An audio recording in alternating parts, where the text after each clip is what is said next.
¿Qué tal? ¿Cómo están? Bienvenidas y bienvenidos nuevamente a otra clase más. Prácticamente esta clase y la otra, o sea, ya faltan muy pocas clases, pero lo que es la parte teórica la vamos a ver ahora y pues prácticamente ya estamos diciéndole adiós, ¿no? A esto. Les recuerdo de entrada que nomás tendrían el portafolio y una tarea que vamos a dejar en el caso de legislación y pues su exposición que ya tienen tiempo que tienen su tema. Vamos a empezar con el tema de la cancelación. Recuerden que son formas de que un contribuyente puede pagar la cantidad, el crédito fiscal que deba. Ya vimos anteriormente varias, como es el pago, que es la más fácil, compensación, condonación, y hoy vamos a ver la cancelación. Pero realmente, ¿qué es la cancelación? Bueno, dice que la cancelación de una obligación fiscal consiste en el castigo de un crédito por insolvencia del deudor o incosteabilidad en el cobro, es decir, consiste en dar de baja una cuenta o crédito fiscal por incobrable o incosteable su cobro. Prácticamente, en un término muy sencillo, cancelación es cuando la autoridad dice, bueno, este contribuyente me debe pues dinero, pero va a ser muy complicado que yo le pueda cobrar, porque a mí como institución me va a costar muchísimo más dinero, a lo mejor demandarlo, a lo mejor tener que buscarlo, a lo mejor hacer toda la documentación para comprobar que me debe tal cantidad. Es demasiado tiempo y dinero. Mejor ahí la dejo, ¿no? Entonces hay casos en los cuales el contribuyente, pues bueno, de alguna manera se puede decir que se salvó, ¿no? Pero hay ciertos requisitos para llegar a la cancelación. No es como que el SAT va a decir a todos, ¿no? No es así. El fundamento está en el artículo 146A del Código Fiscal de la Federación y más o menos aquí vienen algunas partes importantes. Primeramente, la Secretaría de Hacienda y Crédito Público podrá cancelar créditos fiscales en las cuentas públicas por incosteabilidad en el cobro o por insolvencia del deudor o los responsables solidarios. En la parte que dice incosteabilidad en el cobro se refiere a lo que les mencioné. En la parte que dice insolvencia del deudor. También puede pasar que el deudor a lo mejor esté dispuesto a pagar. Diga, no, la verdad yo sí te quiero pagar, pero la verdad no puedo. O sea, no tengo literalmente nada. Por cualquier circunstancia ajena a lo mejor a la autoridad, dice, no puedo. Definitivamente no puedo. De plano no puedo. O sea, ya no puedo. No tengo dinero. O sea, literal, no tengo nada. O sea, no puedo hacer nada, ¿no? Pues en ese caso, pues si ve que no tiene absolutamente nada, pues ni modo, no se puede, ¿no? O la otra de los responsables solidarios. Puede pasar a lo mejor que los responsables solidarios son aquellas personas que si el contribuyente no puede, los responsables también podrían. Pero a veces pasa que los responsables pues tampoco pueden. Entonces ya la autoridad hace un análisis viendo que definitivamente pues no se puede, pues dice, bueno, pues vamos, la cancelación. Y pues ya dan de baja la deuda y pues bien por ti, ¿no? Después menciona lo siguiente: se consideran créditos de cobro incosteables aquellos cuyo importe sea inferior o igual al equivalente en moneda nacional a 200 unidades de inversión. Aquellos cuyo importe sea inferior o igual al equivalente en moneda nacional a 20.000 unidades de inversión y cuyo costo de recuperación rebase el 75% del importe del crédito, así como aquellos cuyos costos de recuperación sea igual o mayor a su importe. Aquí, por ejemplo, imagínate que el contribuyente le deba, es un ejemplo, le deba 1 millón de pesos a la autoridad. Bueno, vamos a ponerlo más alto, le deba unos 100 millones de pesos. Y pues por alguna razón, pues el contribuyente no puede pagar y la autoridad, por más que pujaría por tener ese dinero, le va a salir a lo mejor hasta lo doble, prefiere mejor dejarlo ahí. Y bueno, menciona también que se consideran insolventes los deudores o los responsables solidarios cuando no tengan bienes embargables para cubrir el crédito o estos ya se hubieran realizado, cuando no se puedan localizar o cuando hubieran fallecido sin dejar bienes que puedan ser objeto de procedimiento administrativo de ejecución. Bueno, puede pasar que a lo mejor tienes a las personas que se hacen responsables por ti, a los solidarios, pero pues tampoco tienen la gran cosa, ¿no? Entonces pues dicen, no, pues no hay forma ni de cómo pagarme esa cantidad tan grande, ¿no?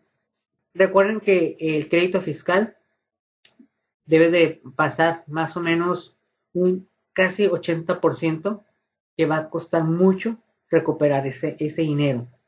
Si es menos de 75, la autoridad todavía tiene esa, digamos, el pendiente de poder cobrarte. Hay esperanzas para la autoridad.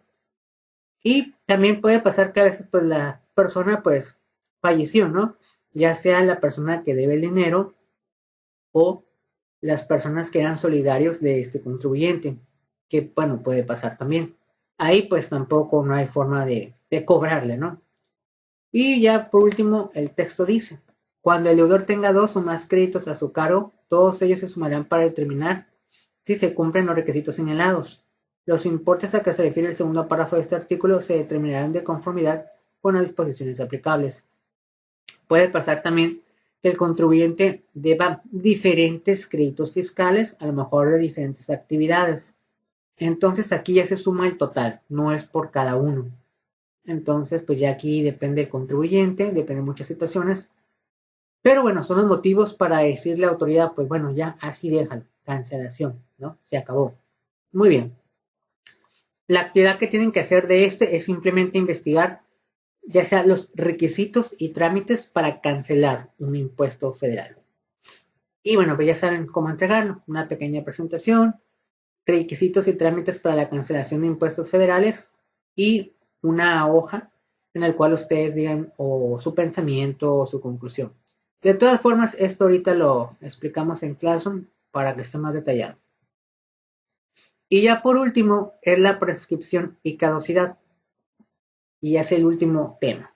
Dice, la prescripción es una de las formas más de extinción del crédito fiscal que puede ser a favor o a cargo del contribuyente o de la autoridad fiscal después de haber transcurrido un tiempo determinado.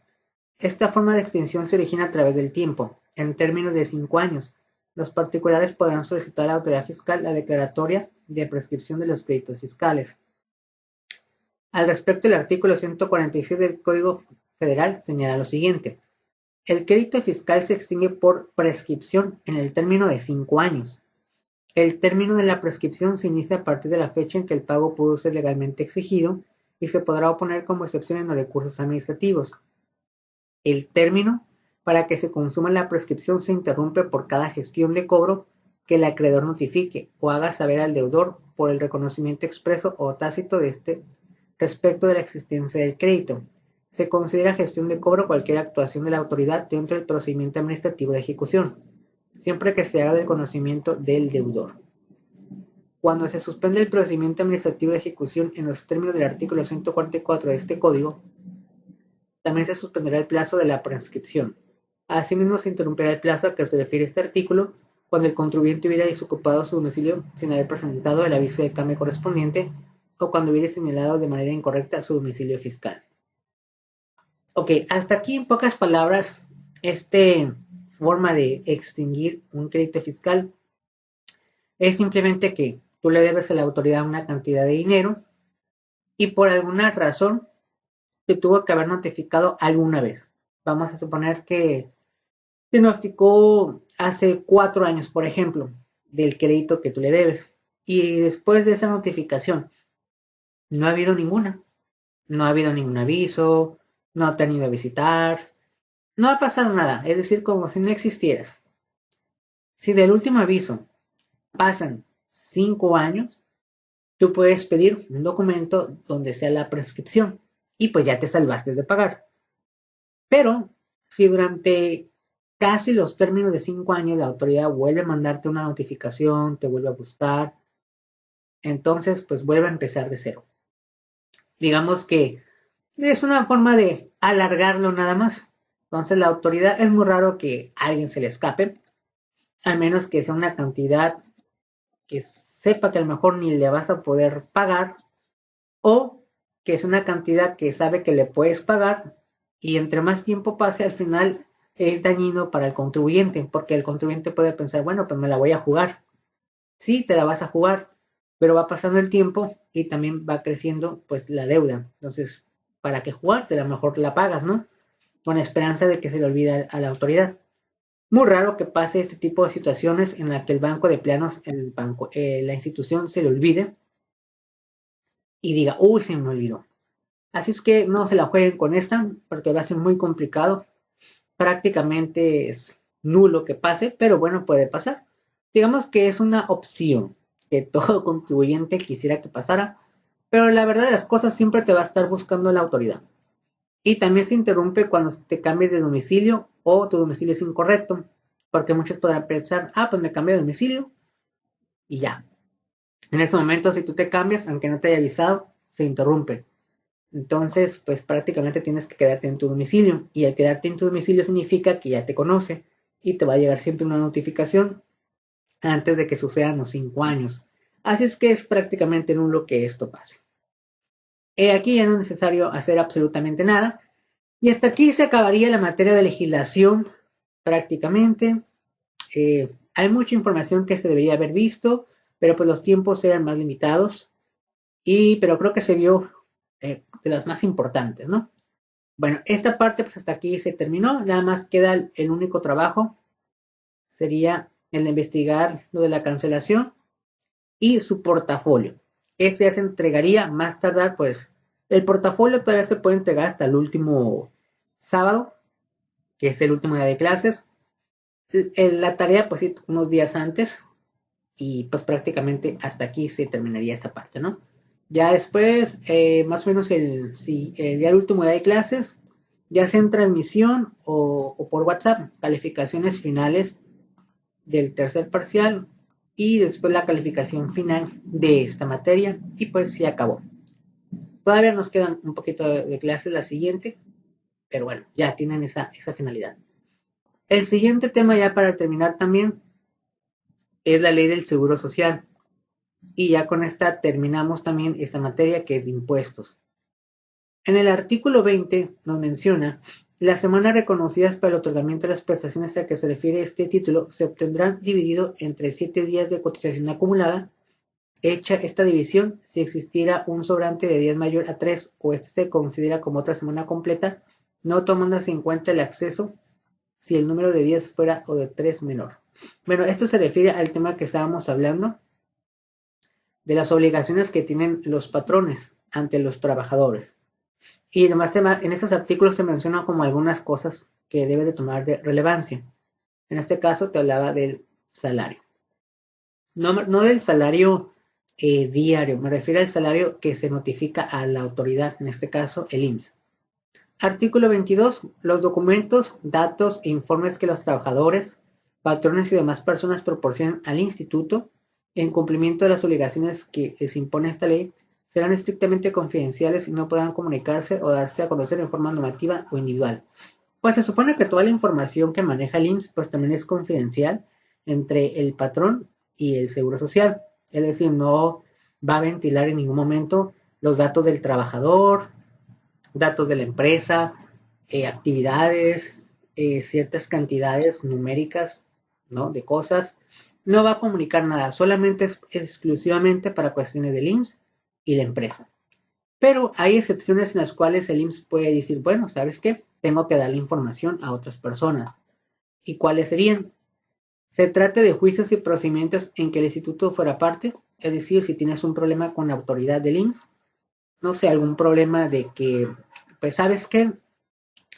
Eh, las instalaciones estaban mal y pues voy a tener que hacer una revisión y ocupo otra institución que me ayude a hacer ciertas revisiones y ocupa ciertos documentos para hacer su trabajo, en ese caso, ¿no? O a lo mejor el IMSS te demandó por alguna situación o tú lo demandaste, en ese caso pues obviamente a otras autoridades podrán mediar eso y ocuparán la información. Siguiente, si hubieran celebrado convenios de colaboración con la federación, entidades federativas o municipios o sus respectivas administraciones públicas para intercambio de información relacionada con el cumplimiento de sus objetivos, con las restricciones pactadas en los convenios en los cuales se incluirá invariablemente una cláusula de confidencialidad y no difusión de la información intercambiada. En este caso puede ser que exista algún nuevo paquete, un nuevo programa en la cual ciertas empresas puedan entrar. Entonces, en este caso, pues la información puede ser utilizada. Aquí se me ocurre, por ejemplo, por la situación de la pandemia, ustedes saben que posiblemente más adelante existan vacunas sobre este virus. Entonces, en este caso, puede ser más adelante que exista un programa relacionado con, no sé, por ejemplo, vacuna a tus trabajadores, por así decirlo.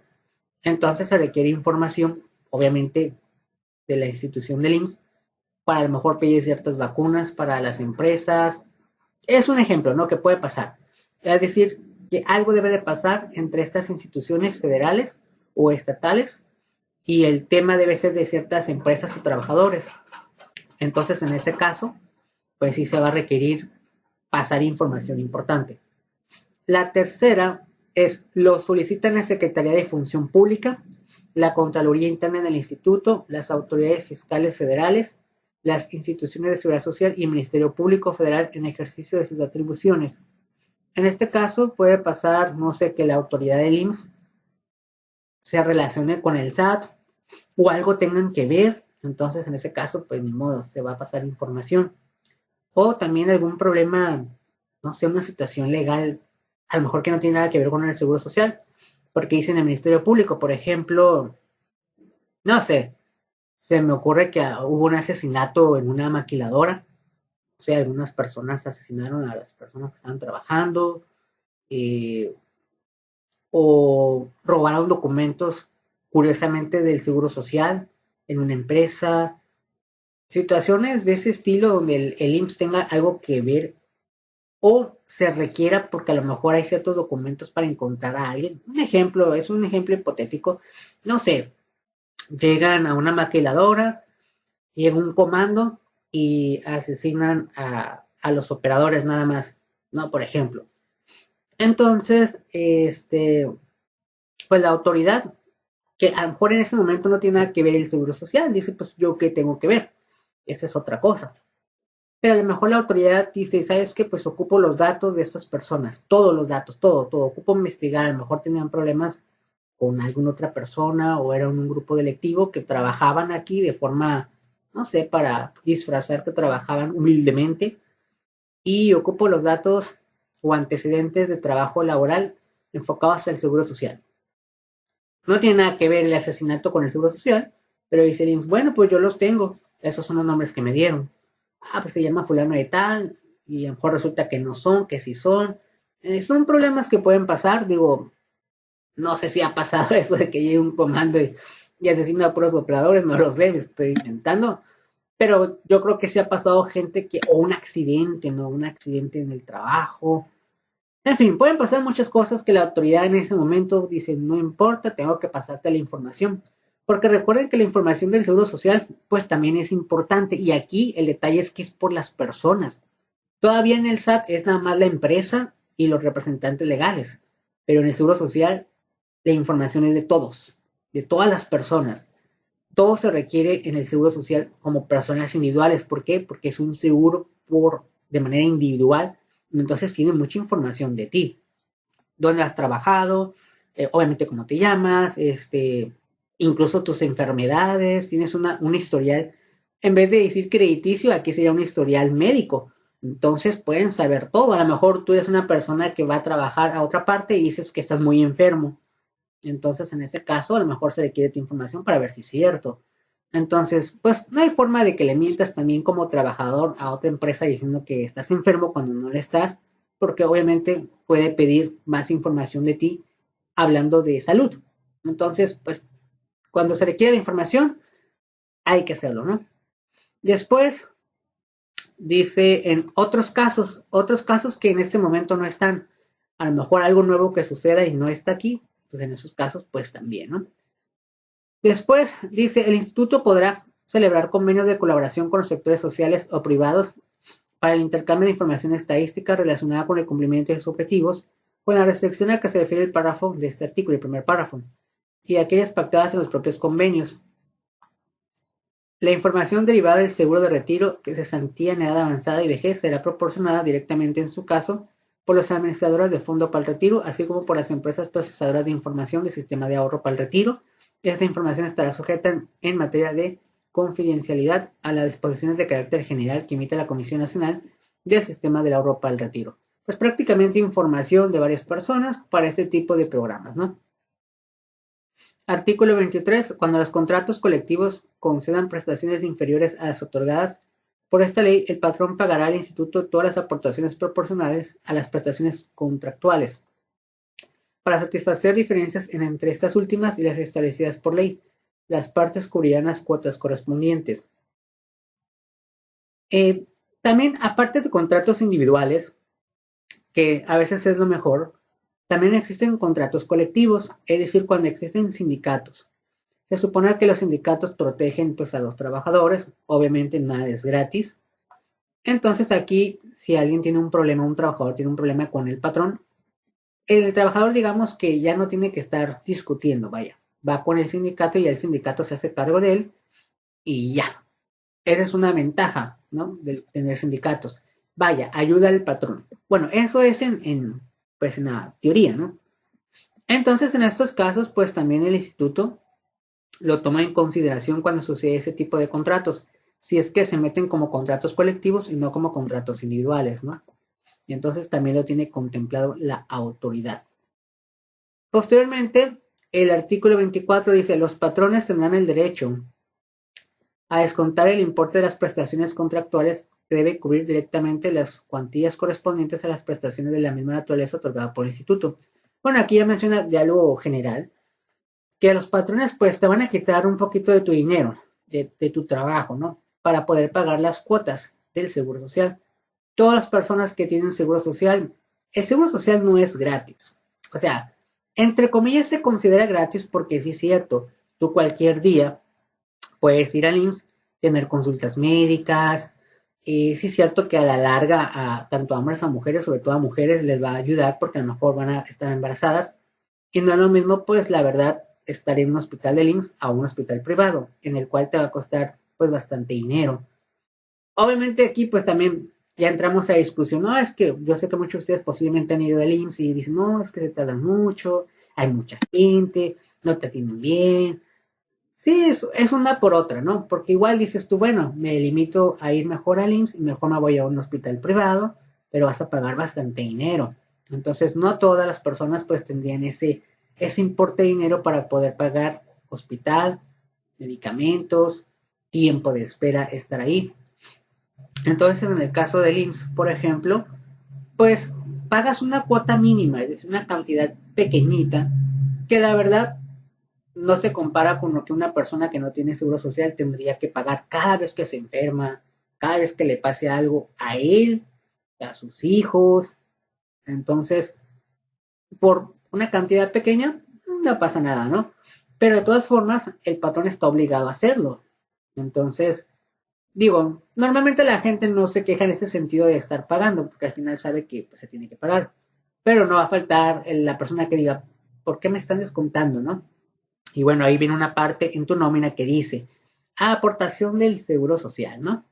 Y ya es algo que tienes que pagar. Obviamente el patrón también tiene que pagar por ti otra cantidad. Y bueno, el gobierno que ya habíamos visto que entre comillas también pone dinero, ¿no? Realmente es en tres partes. Entonces, pues realmente la ley la autoriza del IMSS decirle al patrón, puedes descontarle a tus trabajadores por la parte que les corresponde. O sea, no es que sea algo ilegal, o sea, es parte de hacerlo. Después en el siguiente artículo menciona, en los casos previstos por el artículo 23, el Estado aportará la contribución que le corresponda en términos de esta ley, independientemente de que resulte a cargo del patrón por la evaluación actual de su contrato, pagando tanto su propia cuota como la parte de la cuota obrera que le corresponda conforme a dicha evaluación. Bueno, es lo que acabamos de mencionar. También el Estado o el gobierno te ayuda. Digo, a lo mejor las personas no lo ven, pero se supone que son en tres, ¿no? La persona, el patrón y el gobierno, ¿no? Y bueno, todo ese tipo de cuotas que se utilizan obviamente son para todos. Es decir, aquí no es por ti, es para todos. Cada aportación ayuda a todos. Es decir, es como una fraternidad. Todos se ayudan pagando poquito y al final pues todos se van a beneficiar. Ya depende, obviamente, cada persona. Habrá mejor personas que pagan mucho el seguro social, tanto como personas que son patrones o a lo mejor trabajadores y nunca la han utilizado. Es mejor no utilizarlo, la verdad. O sea, ¿para qué te vas a enfermar? ¿Para qué te vas a necesitar ir a un hospital? Mejor no. Pero hay mucha gente que luego dice, es que yo pago y yo no la uso. Pues es mejor no usarla, ¿no? Pero aquellos que por alguna razón la tenemos o la tuvimos que usar, pues de alguna manera hay que agradecer porque por cantidades pequeñas te evitas pagar cantidades grandes, ¿no? Pero bueno, eso es algo que ahí está establecido en la ley y no es como que hay un truco por parte del trabajador o del patrón haciendo trampa, ¿no? Y ya por último dice, las disposiciones de esta ley que se refieren a los patrones y a los trabajadores serán aplicables en lo conducente a los demás sujetos obligados y de aseguramiento. Es decir, mientras que seas obligado, pues hay que hacerlo. Ya cuando te desligues del seguro social, pues ya nadie tiene ningún tipo de compromiso, ¿no? En este artículo, ya nomás para terminar, pues ya se acabó prácticamente esta materia, solamente quería explicar el salario base, cuánto es. Vamos a leer más el primer párrafo y ponemos un ejemplo numérico. El artículo 27 es uno de los artículos más importantes de toda esta ley, que bueno, por tiempo pues no podemos verlo y analizarlo, incluso con ejemplos de nómina, pero aquí te dice muchas cosas que funcionan o se usan para otras cuestiones. Por ejemplo, en el primer párrafo dice, el salario base de cotización se integra con los pagos hechos en efectivo por cuota, día, gratificaciones, percepciones, alimentación, habitación, primas, comisiones, prestaciones en especie y cualquier otra cantidad o prestación que se entrega al trabajador por su trabajo. Se excluyen como integrantes del salario base de cotización dada naturaleza a los siguientes conceptos. Muchas de las cosas que se manejan en una empresa se utilizan para destacar esta cantidad de dinero llamada base de cotización, que es un numerito que la autoridad del IMSS lo requiere para muchas cosas. Entonces se debe de calcular en base a, aquí está, déjame ver si aquí lo puse. Bueno, están en la fracción número, está en la fracción 6, pero vamos a leer las primeras fracciones nada más. Dice, los instrumentos de trabajo tales como herramienta, ropa y otros similares. El ahorro cuando se integre por un depósito de cantidad semanaria, quincenal o mensual, igual del trabajador y de la empresa, si se constituye en forma diversa o puede el trabajador retirarlo más de 2 veces al año, integrará salario, tampoco se tomarán en cuenta las cantidades otorgadas por el patrón para fines sociales de carácter sindical, las aportaciones adicionales que el patrón convenga otorga favores a los trabajadores por concepto de cuota del seguro de retiro, y las cuotas en términos de esta ley. Y bueno, el que me interesaba es este. La despensas en especie en dinero siempre y cuando su importe no rebase el 40% del salario mínimo general. Yo, ese no es el que me interesaba. Deje ver si aquí lo tenemos. Es más de que es este. Artículo 28 dice, los asegurados se inscribirán con el salario base de cotización que perciban en el monto de su afiliación, estableciéndose como límite superior al equivalente a 25 veces el salario mínimo general que rige en la Ciudad de México y como límite inferior en el salario mínimo general de área geográfica respectiva. Aquí es Ciudad de México, no es Distrito Federal. Bueno, como ustedes saben, volvimos a regresar otra vez, entre comillas, a lo antiguo. Ustedes saben que existe un salario mínimo. Este salario mínimo ya tiene muchísimos años y se ha transformado cada cierto tiempo. Antes existían 3 etapas. Existían por áreas geográficas A, B, C. Normalmente a la sección A se le pagaba más en salario mínimo y B un poco menos y C pues un poco menos. Obviamente cada estado de la República puede ser diferente en cuestiones y en términos generales. Entonces, de acuerdo a sus cálculos que hacía la comisión, pues decía que en el A debería pagarse más, en el B más o menos, y en el C pues no pagarse casi nada.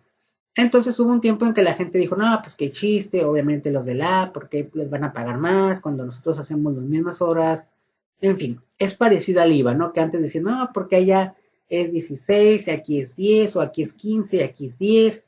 No, qué tramposos, mejor que todos sean iguales. Por eso también el IVA, mejor dijeron, ya en todas partes es lo mismo. Igual en el salario mínimo era lo mismo. Entonces, así ya no había, no importaba en qué parte de la República, era el mismo. Y cuando no es así, pues tiene que estar haciendo cálculos de manera diferente. Entonces, pues pasó el tiempo y al último volvieron a regresar a lo mismo. Se vuelve a dividir ahora en dos otra vez. En el caso de nosotros, sería entonces el salario mínimo actual en este año es de 185.56. Aclaro, digamos que en ciertas zonas geográficas. Entonces, máximo que puede tener una persona de salario base de cotización son 4.639 pesos. Es lo máximo que puede tener. En la vida real normalmente siempre les ponen un salario de base de cotización bajo, no les ponen el que realmente ustedes deberían de tener, ya saben, cuestiones de tipo trampas, que a lo mejor el Seguro Social no se da cuenta en el momento, pero más adelante puede darse cuenta, o a lo mejor dice, bueno, es que legalmente parece que todo está bien, porque a lo mejor así lo determinó el patrón. El detalle está que realmente a quien afecta es al trabajador. Digo, pensando ya más adelante que a lo mejor se va a jubilar, ese tipo de cosas, pues le puede afectar porque es menos dinero. Tal vez en el momento el trabajador diga, pues ahorita no me importa eso, no pasa nada, pero si te ponen, lo ideal sería que te pongan el que te mereces, punto, ya. El real, no fake, el real que te pongan, si es más o es menos, bien por ti, pero que no te pongan algo que la verdad te merecías más y te pongan menos. Pero bueno, eso es lo que a veces sucede. Y bueno, nos quedamos hasta aquí, hasta el artículo 28, donde pudiera venir algo del examen de impuestos. Y bueno, pues hasta aquí prácticamente se acabó estas clases. Todavía la siguiente clase va a haber, no va a haber tanto clase, pero pues todavía tenemos que estar en transmisión. Cualquier cosa, pues durante la siguiente semana, pues lo vamos mencionando, ¿no? Bueno, pues aquí lo vamos a dejar. Muchísimas gracias a cada uno de ustedes. Y pues ya saben que pues el examen, pues por correo electrónico se les pasa. Ya saben cómo es la metodología. Y bueno, pues nos vemos y pues sigan haciendo sus exposiciones y sus portafolios. El portafolio pues también del impuestos. Lo que haya de tarea o participaciones lo ponen. Si no hay muchas tareas, pues bueno, ya se salvaron, ya no son tantos trabajos. Si nomás hay puras participaciones, pues ponen puras participaciones. Así es que pues por portafolio, pues creo yo que todos lo van a entregar, o sea, no va a haber problema, nada más sería la exposición o su examen en el caso de, dependiendo de la materia, ¿no? Hasta aquí nos vemos, muchísimas gracias y pues hasta luego.